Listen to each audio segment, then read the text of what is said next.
And we're back live from Lund, and I'm standing here with Reverend Celia Cook, who is the minister of 4 rural churches in the UK. How is it to be minister in rural England? Well, first of all, it's a huge privilege to have that role, and I think maybe the difference in rural as opposed to urban is it's a lot more of a personal relationship with people. We are the only religious place in all 4 villages, so it's really important that we get to know people personally and that we also listen to all the different views. We can't have one very specific type of church. Okay, and how does that materialize? It means we need to offer a variety of different things, not only a variety of worship, but a variety of activities in the churches too, so we can appeal to people. I mean, for example, in one of my churches, we have put a bird hide into the churchyard because we had a lot of bird watchers who came who wouldn't come into the church, but they wanted to use the churchyard, and so we've offered them a place they can go in, and then we develop a relationship with the people who share that space. So this is a very conscious development on your behalf to make it a very community or interactive. Yeah. Yes. And that would be a big difference in relation to the urban churches. Yes, where people have a lot more choice. Yep.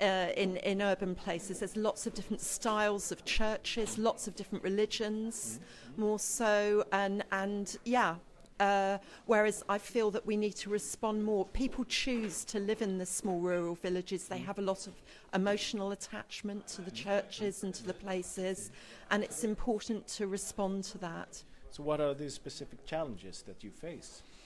Well, one specific challenge is obviously the money, because not a lot of people have a lot of money. There are less professional people who live in the villages than in the urban places, and so that's one challenge. Another thing is accessibility.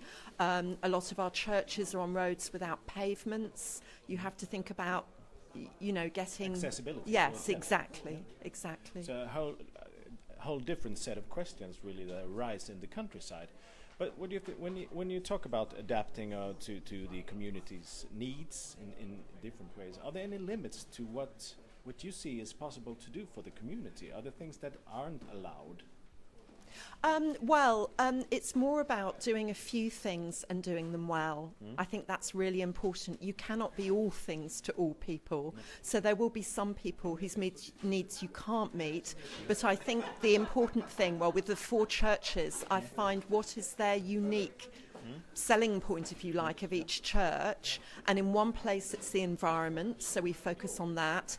In another place it's a meeting place, the big community hub that we're doing, because there's no cafe, pub, post office or shop in any of the 4 villages. Okay. Yeah. So you kind of tend to that need. Yes, and in another church, a third church, there's a lot of feeling for human rights, because Thomas Clarkson, who worked with William Wilberforce and got the Anti-Slavery Act through, lived in the village for 30 years. So there's a history there where people respond to that sort of focus. But if you look a little bit further down, in say about 20, 30 years, what do you see before you? Well, what I see is that the community hub that we have, we will be profit making, and that will then resource the other churches and enable other projects that perhaps aren't money making, will enable those to survive. Now, how do you see the future for the rural areas? Because we have the trends in Sweden as well, of course, with urbanization as in all of the world, really. How do you see the future for rural areas? Because the church is naturally very dependent on that.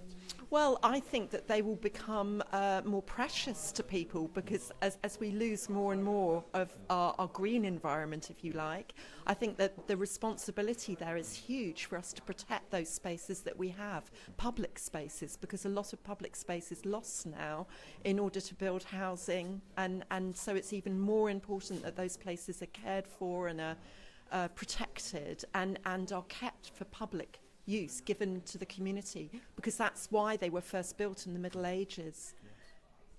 Thank you, Celia, and have enjoyed the remainder of the conference. Thank you. It's been a wonderful experience.